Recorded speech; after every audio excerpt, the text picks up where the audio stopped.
창세기 35장 1절에서 8절 말씀입니다.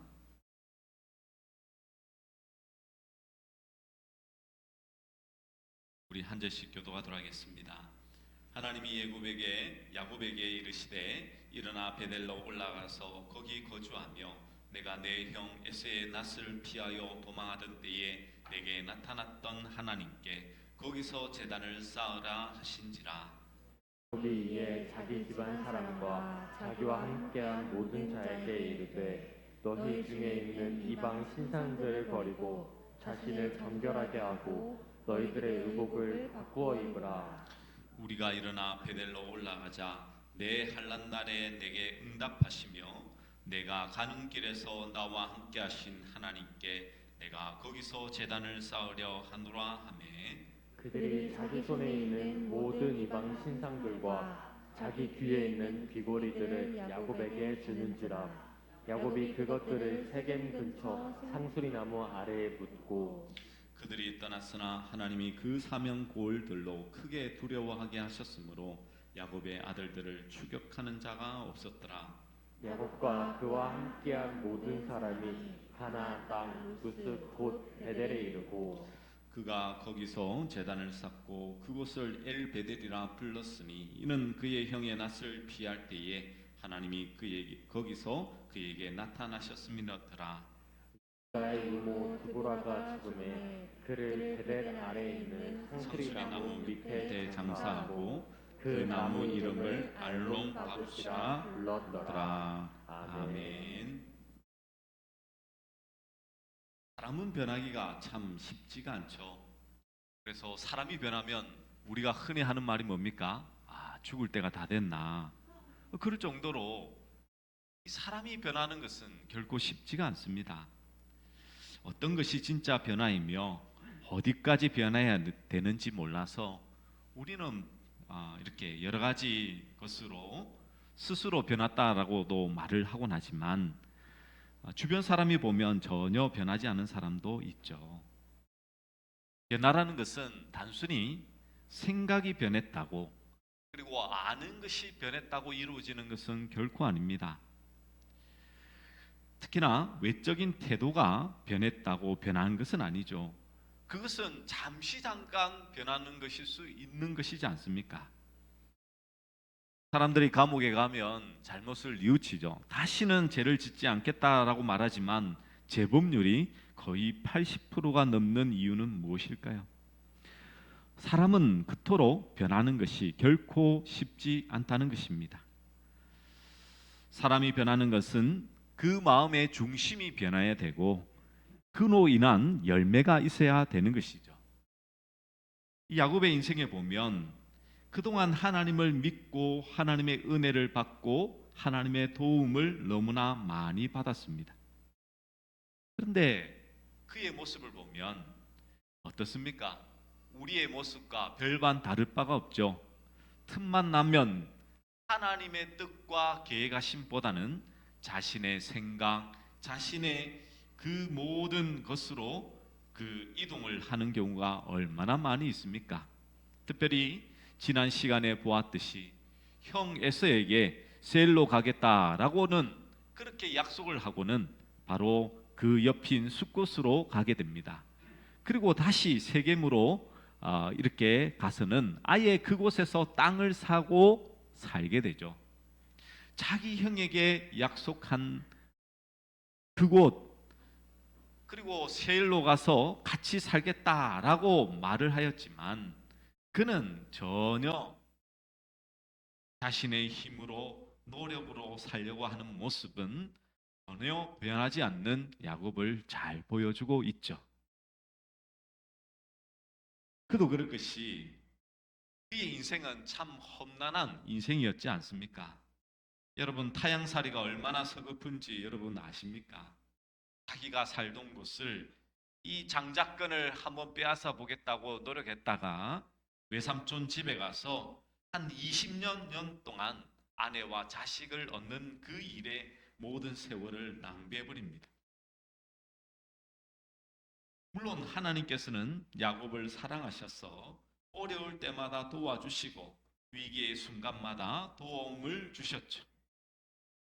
결국은 20여 년 만에 고향으로 돌아올 수 있는 그 기회를 주셨습니다. 그러나 야곱이 두려워했던 것은 형 에서였죠. 하나님께서는 에서와 화해를 할 수 있는 이 약복 가능의 그 사건을 통해서 그가 가지고 있었던 모든 문제를 해결해 주게 됩니다. 그러면 사람이 변할 만도 하지 않습니까? 그런데도 변하지 않는 이 야곱을 우리는 지난 시간에 보게 되었습니다. 그리고 그 이후에 창세기 34장에는 아주 어떻게 보면 이 막장 드라마와 같은 그 내용이 등장하고 있습니다. 이 야곱의 하나뿐인 딸인 디나가 강간을 당하게 되죠. 얼마나 수치스러운 일입니까?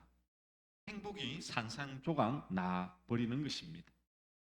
이런 일을 당했던 이 야곱은 아버지로서 또 가장으로서 그리고 모든 구성원들을 이끄는 그 리더로서 아무런 일을 하지 못하죠.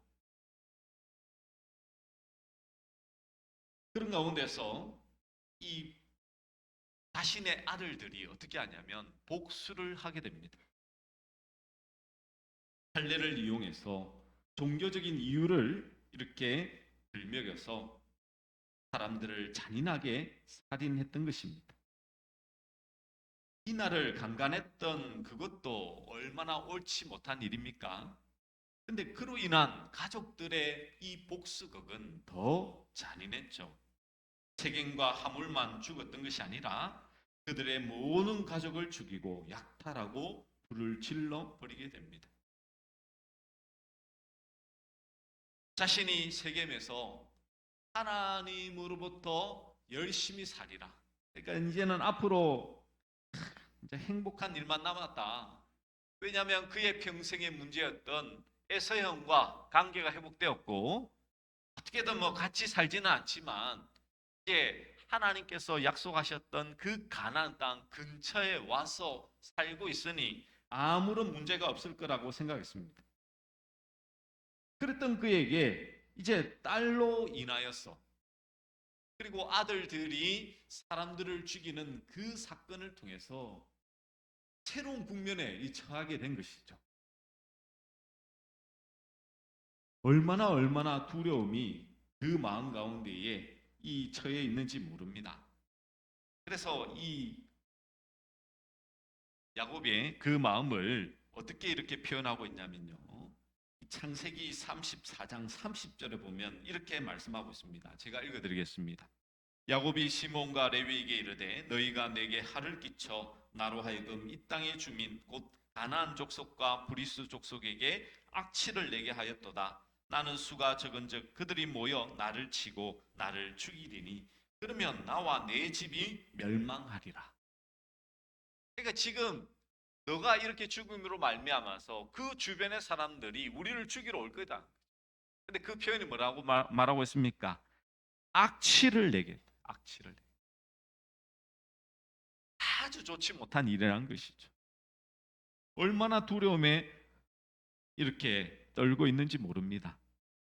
자신의 가족을 그토록 지키고 보호하고 자신의 삶을 하나님 앞에서 붙들림 받으려고 그토록 노력했던 야곱이었는데 아무런 그런 역사가 일어나지 않고 도리어 문제는 더 커져 버렸던 것이죠. 그때에 하나님의 음성이 들립니다. 하나님께서 말씀을 해주시죠. 어떻게 보면 해결책이라고 할 수 있지만 그 해결책의 모습을 우리가 한번 유심히 좀 살펴보았으면 좋겠습니다. 우리 35장 1절 말씀 우리 함께 같이 한번 읽어볼까요? 함께 읽겠습니다. 시작.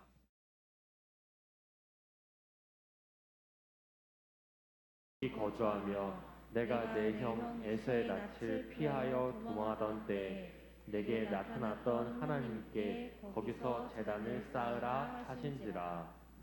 아멘. 여러분 우리가 좀 하나님의 말씀을 볼 때에 좀 궁금한 점들이 있지는 않으십니까? 그도 그럴 것이 지금 앞에서 이 야곱의 아들들이 큰 사고를 쳤습니다. 사람을 이렇게 도륙하는 살인하는 엄청난 일을 저질렀죠. 근데 하나님께서는 아무 말씀 안 하세요. 하신 말씀은 일어나 베델로 올라가서 거기 거주하며 내가 내 영 에서의 낯을 피하여 도망하는 때에 내게 나타났던 하나님께 거기서 제단을 쌓아라. 제단을 쌓는다는 것은 예배를 드린다는 표현입니다. 그러니까 너 지금 일어나서 베델로 올라가서 어떻게 하냐면 하나님께 예배 드려.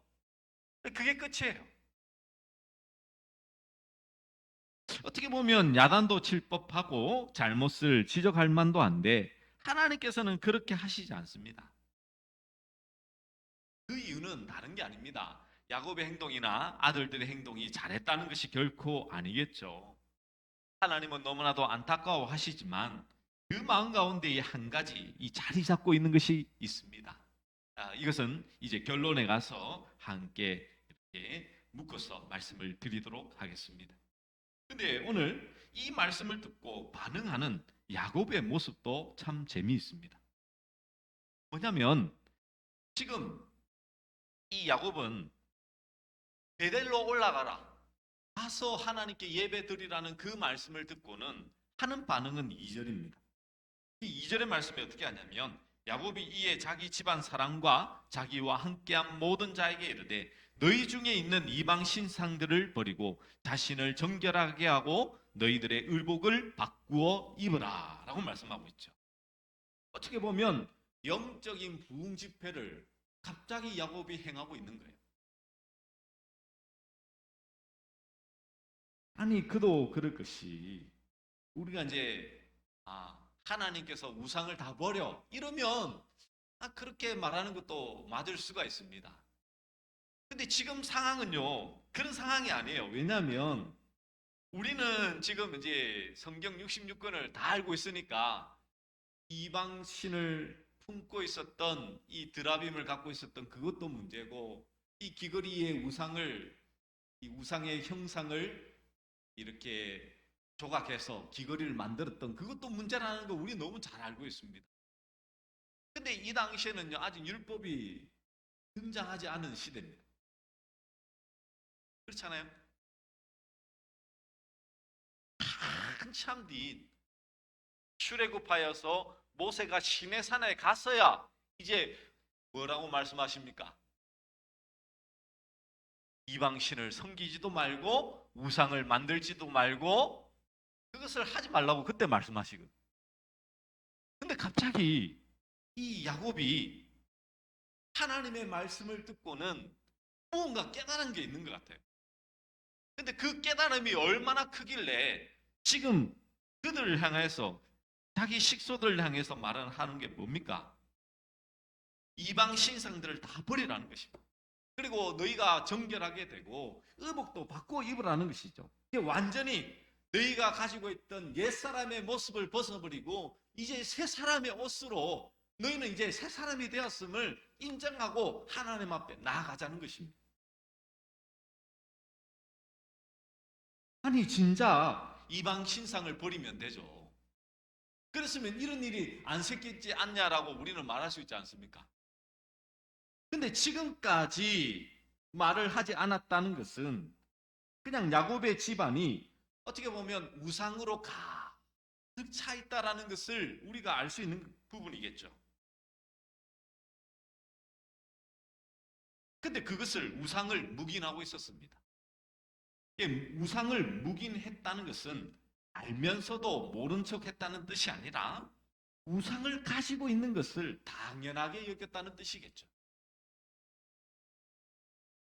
앞서 말씀드린 대로 당시에는 우상을 섬기지 말라는 계명이 없었으니 당연하게 여겼다는 것은 하나님도 하나의 신이고 우상도 자신들이 들고 다녔던 드라빔이나 이 귀걸이에 있는 그 우상의 형상인 그 신들도 우상들도 하나의 신으로 여겼다는 것입니다.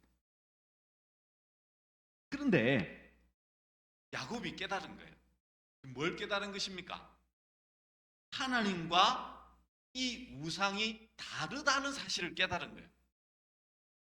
지금 제 말씀이 지금 이해가 되시면 모르겠습니다. 예. 쉽게 말하면 하나님과 이방 우상이 다르지 않다라고 생각했다면요, 그냥 가지고 있는 거 그냥 그대로 들고 갔을 거예요. 맞죠? 왜냐하면 지금까지 한 번도 언급 안 했다니까요. 자기 부인이 드라빔 들고 있는 거 그거 몰랐겠습니까? 레아가 이 드라빔을 탁 자기 아버지로부터 훔쳐가지고 탁 들고 있었는데 야곱이 그걸 못 봤을까요? 아니요, 우상은 항상 그 품에 품고 자거든요. 자기가 사랑했던 아내의 그 품 속에 있었던 우상 몰랐겠습니까? 아니, 귀걸이만 봐도 그거 알 수 있잖아요. 근데 이 야곱은 자신의 인생의 여정에 있어서 크나큰 무엇인가 이 변화를 경험하는 이 충격적인 그것이 있었던 것 같습니다. 왜냐하면 하나님에 대한 이 야곱의 생각이 완전히 달라진 것입니다. 이것이 야곱의 변화이고요. 이 야곱의 변화는 하나님이 야곱에게 일하셨던 증거이고 열매인 것입니다. 사람은 잘 변하지 않지만 하나님에 의해서 변화된 야곱이 오늘 이 35장에 드디어 등장합니다.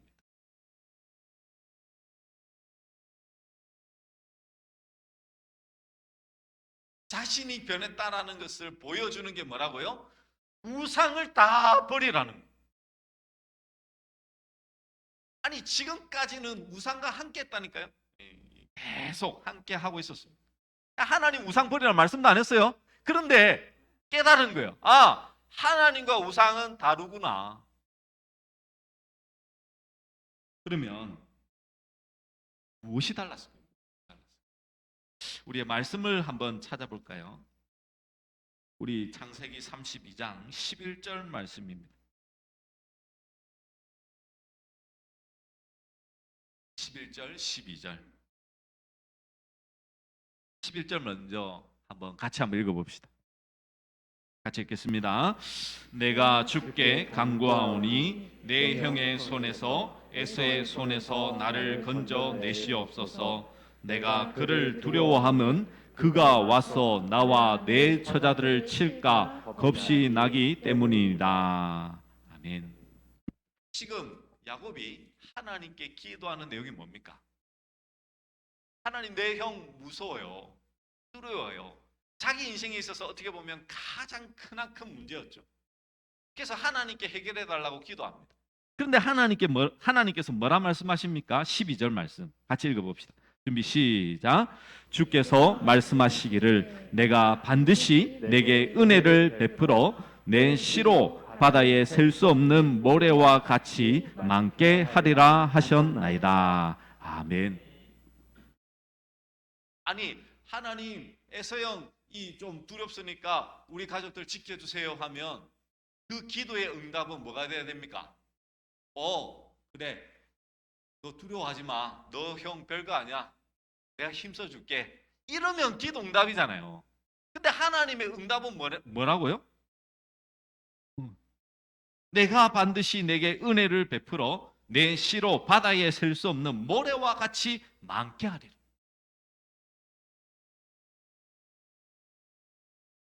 여기에서 여러분, 하나님께서 이 야곱을 향하신 그 하나님 아버지의 마음이 지금 이해되십니까? 여러분 보세요. 우리는 우리의 문제를 안고 나갑니다. 근데 하나님은 그 문제는 별반 관심이 없으신 것 같아요. 왜? 하나님 입장에서는 그게 문제가 아니거든요. 그러면서 던져주시는 게 뭐냐면 내 시로 바다에 셀 수 없는 모래와 같이 많게 하겠다라는 것은 아주 많이 들어본 말씀이잖아요. 누구에게 또 했던 말씀입니까? 아브라함에게 했던 말씀입니다. 아브라함에게. 즉 하나님은요, 지금 형을 두려워하는 그 야곱에게 너 내가 약속했던 언약,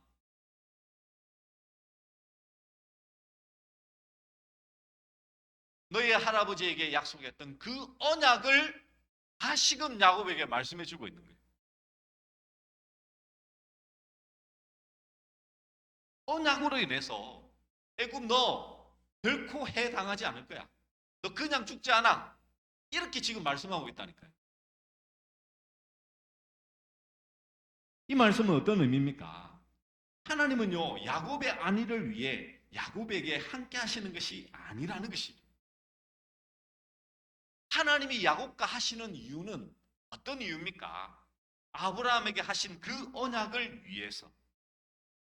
지금 아브라함과 언약을 맺었습니다. 그 언약이 지금까지 계속해서 이어지고 있는 것이죠. 그 언약 때문에 너 지금 나와 함께 하는 거야.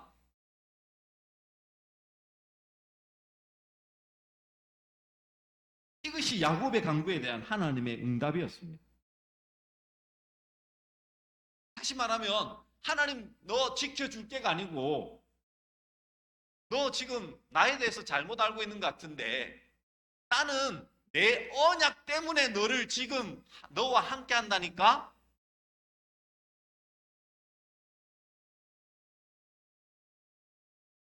야곱이 이걸 깨달았을까요? 전혀 몰랐죠.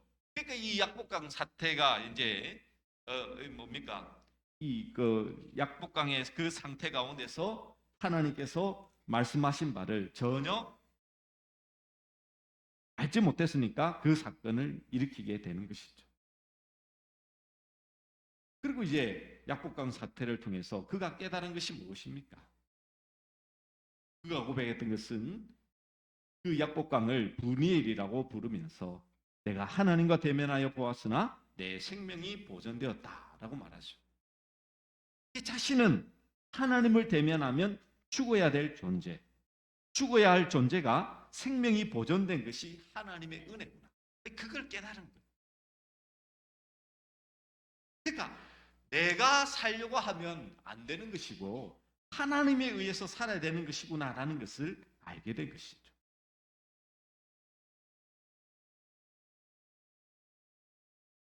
그리고 이제 이 사건이 이제 어떻게 보면 34정의 그 강간의 사건이 어떻게 보면 이제 도화선이 된 겁니다. 이제 그것이 이제 번쩍하고 터진 것이죠. 여러분 야곱의 인생을 보십시오. 그가 자신의 편에서 계획하고 기획하고 머리를 썼던 모든 것들이 자기 원대로 된 적이 있습니까? 없습니까? 없죠. 자신이 사랑했던 아내를 취하려고 했지만 그거 쉽지 않습니다. 이 외삼촌이 만만치가 않죠. 7년.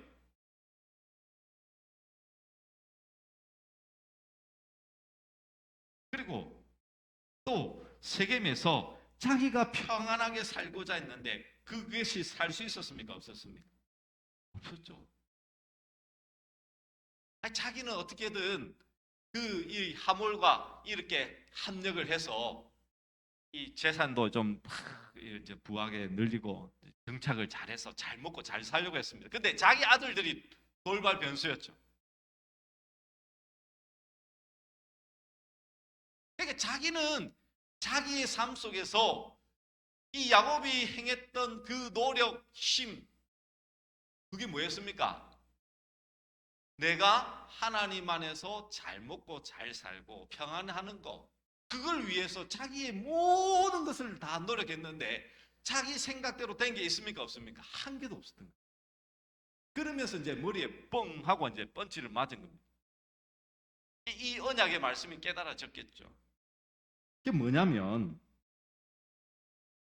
뭘 깨달은 것입니까?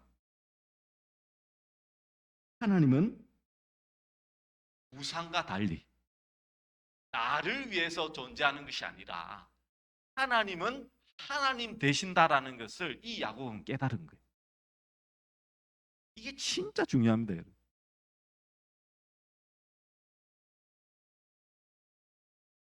사람들은요, 흔히들 생각하기를 하나님을 자기 편이라 생각합니다.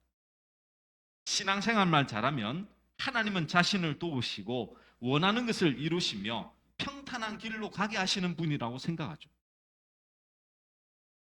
그것은요, 자기가 만든 우상입니다. 제가 명확하게 말씀드립니다. 하나님은 여러분을 위해서 일하시는 분이 아니에요. 하나님은 하나님을 위해서 지금도 일하시는 분이십니다. 믿으십니까?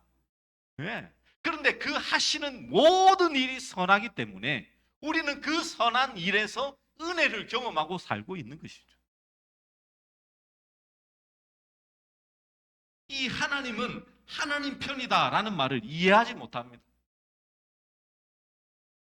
복음 안에 있지 않으면 이거는 이해 안 되는 말씀이 아닙니다. 아니 무슨 소리 하냐고. 하나님 우리 편이시지, 내 편이지. 아직 이 야곱의 약복강을 건너지 못하는, 이 딸 디나의 강간 사건을 경험하지 못한 이 야곱보다도 더 이 밑에 있는 신앙인 거예요. 이 야곱은 깨달았다니까요. 아, 내가 지금까지 하나님과 우상을 같이 이렇게 하고 있었는데 보니까 나를 위해서 위한다고 했던 우상들 아무 쓸모 없었네. 이거는 아무것도 아니구나. 하나님은 하나님의 그 언약으로 나를 지키시고 보호하시는 분이시구나. 하나님의 뜻을 내 삶 가운데서 역사하시는 분이구나라는 것을 깨닫고 야곱은 어떻게 했다고요? 우상을 버리라 했다니. 아무 쓸모없는 거라고.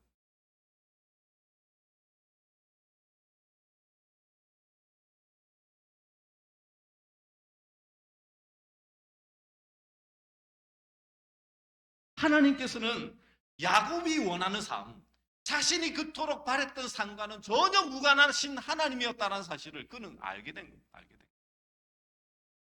만약 그걸 못 깨닫았다면 우상 그냥 그대로 품고 있었다니까. 왜? 하나님이 그런 우상과 똑같은 하나님으로 믿고 있었다면 그걸 버릴 이유가 없죠. 근데 철저하게 깨달은 거, 뭘 철저하게 깨달았다고요? 아, 내가 지금까지 하나님을 알고 있던 그 하나님이 이 우상과 이방 신들과는 다른 하나님이시고, 그걸 알고는 뭘 하냐면 이 이방 신산을 다 버리라고. 다 필요 없다. 그리고는 무엇을 합니까? 언약을 세우고 언약을 위해 일하시는 하나님이 참된 하나님이심을 믿고 그는 따를 수 있게 된 것이죠. 그래서 이 사건은 어떻게 보면요, 우리가 예수 그리스도를 믿고 그 구원받은 사건을 아주 그림자처럼 보여주는, 그림처럼 보여주는 사건입니다.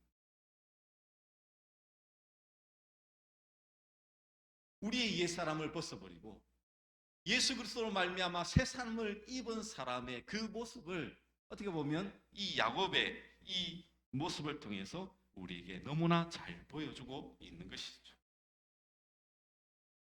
야곱의 말을 들었던 사람들은 그 이방 신상들과 귀걸이들을 야곱에게 주고 야곱은 그것들을 상수리 나무 아래에 묻고 길을 떠나게 되는 것이죠. 근데 이제 이 말씀을 보고는 또 이렇게 오해합니다. 5절에 보시면 그들이 떠났으나 하나님이 그 사명 고을들로 크게 두려워하게 하셨으므로 야곱의 아들들을 추격하는 자가 없었더라. 아니 목사님 한번 보십시오. 우상을 버리니까 하나님께서 지켜주시잖아요. 아니에요. 언약 때문에 내 시로 바다의 모래와 같이 많아지겠다는 그 약속 때문에 하나님께서 그들을, 그 고래 많은 사람들을 두려워해서 결코 이 야곱을 쫓지 못하게 하나님께서는 지금 뭐 하신다고요? 보호하고 계신다고요. 이것을 잘 보여주는 그 사건이 그 링컨의 그 이야기 속에 등장하죠. 여러분, 링컨은 우리가 잘 아는 이 미국의 대통령이었습니다. 노예 해방을 위해서 얼마나 노력했던 사람이었습니까? 북쪽에서 이렇게 노예 해방을 위해서 열심히 노력했습니다. 링컨은 시간이 날 때마다 기도를 했던 사람이었죠. 그래서 그 측근 중에 한 명이 링컨에게 이렇게 얘기한 것입니다. 정말 이 전쟁통에도 항상 기도하는 모습이 참 도전이 된다. 그러면서 했던 말이 무엇이냐면, 형님, 우리 하나님이 우리 편이 되게 해달라고 그렇게 기도하십시오. 하나님이 우리 편이시면 우리가 이기지 않겠습니까? 그렇게 말을 했다고 합니다. 그때 링컨이 뭐라고 했는지 아십니까? 하나님은 우리의 편이 되는 분이 아니라 우리가 하나님 편이 돼야지만 우리가 할 수 있는 것이라.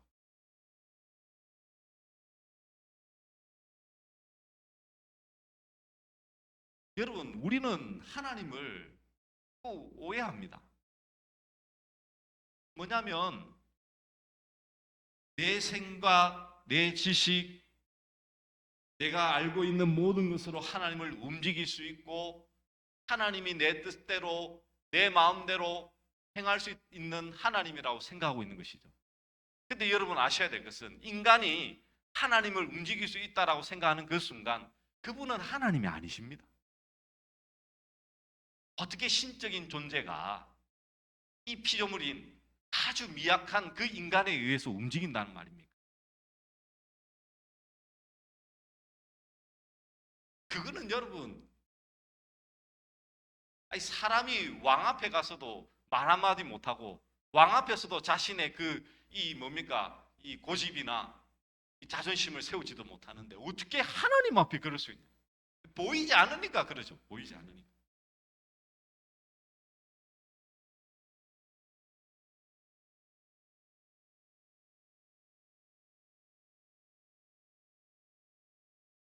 하나님께서 베델로 올라가 그곳 가운데서 너가 도망하여서 그 나타났던 하나님께 제단을 쌓으라고 하시는 것은요, 하나님은 동일하신 분이십니다. 야곱은 이제는 그때의 야곱이 아니죠. 하나님이 어떤 분이신 줄 아니까 이제 이방신을 다 갖다 버리고 하나님 앞에 올인하는 모습을 우리가 볼 수 있지 않습니까?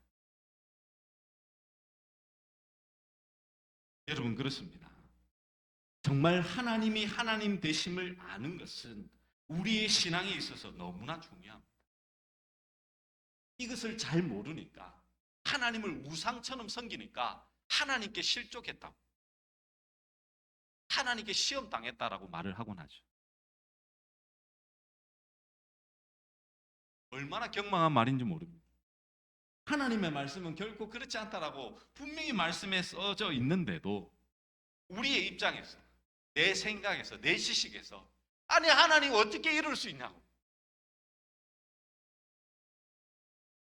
아니 어떻게 이럴 수 있는 게 아니고 하나님은 지금도 하나님의 그 역사를 이루시는 분이시라니까요.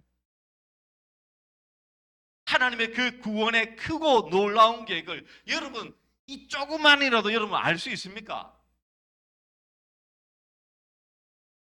당장에 지금 이 교회 문을 나갔는데 여러분 살 수 있다라고 확신할 수 있는 사람 단 한 사람이라도 여기 있습니까?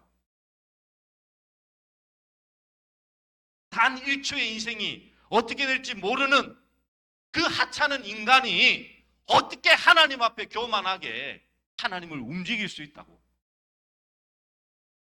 하나님을 내 마음껏 조정하며 내게 복을 주는 하나님으로, 내게 복을 안 주니 내가 시험 당했다고, 내가 실족했다고, 하나님이 나를 버렸다라고 어떻게 그렇게 말을 할 수 있냐?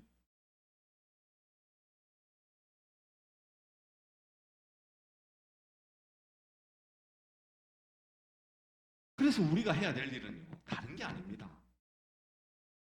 신앙의 그 성숙을 위해서 또 다른 종교 생활을 열심히 쌓는 게요, 그 신앙의 모습이 아닙니다.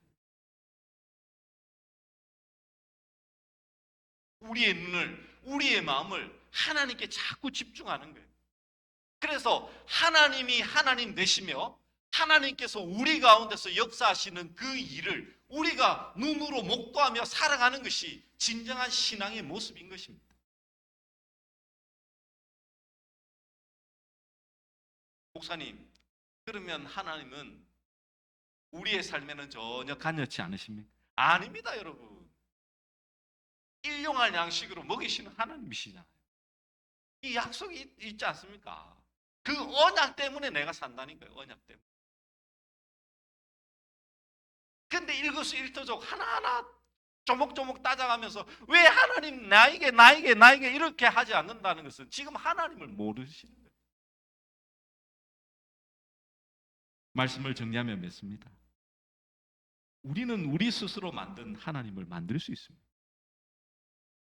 왜냐고요?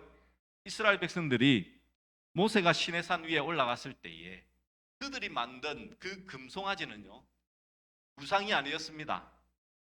그들이 말했던 것은 자기들이 섬기고 있는 하나님이라고 말하면서 금송아지 만들었습니다. 여러분, 우상과 하나님의 가장 큰 차이점을 아시나요? 눈에 보이느냐 안 보이느냐 그가 차이 아닙니다, 여러분. 나를 위해서 만들면 그거는 이미 하나님이 아닙니다.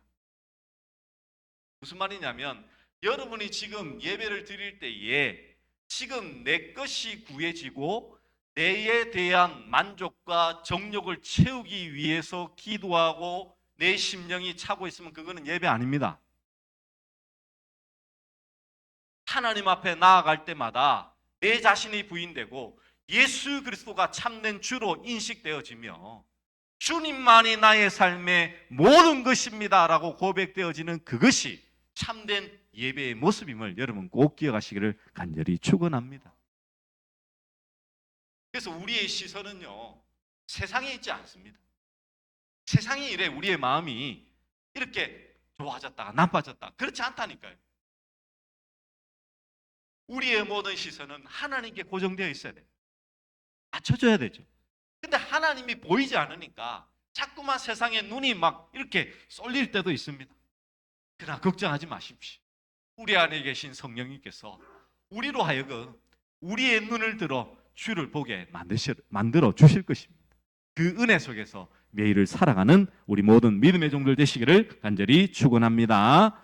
우리 말씀을 기억하며 우리 시선 함께 찬양하도록 하겠습니다.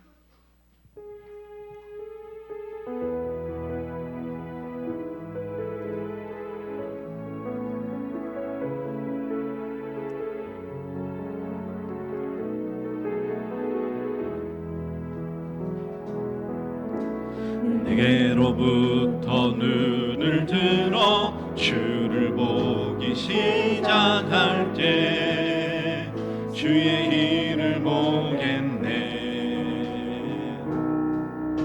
내 작은 마음 돌이키사 하늘의 꿈꾸게 하네. 주님을 볼 때 모든 시선을 주님께 드리고 살아계신 하나님을 느낄 때 내 삶은 주의 역사가 되고 하나님이 일하기 시작한 모든 시선을 주님께 드리고 전능하신 하나님을 느낄 때 전능하신 하나님을 느낄 때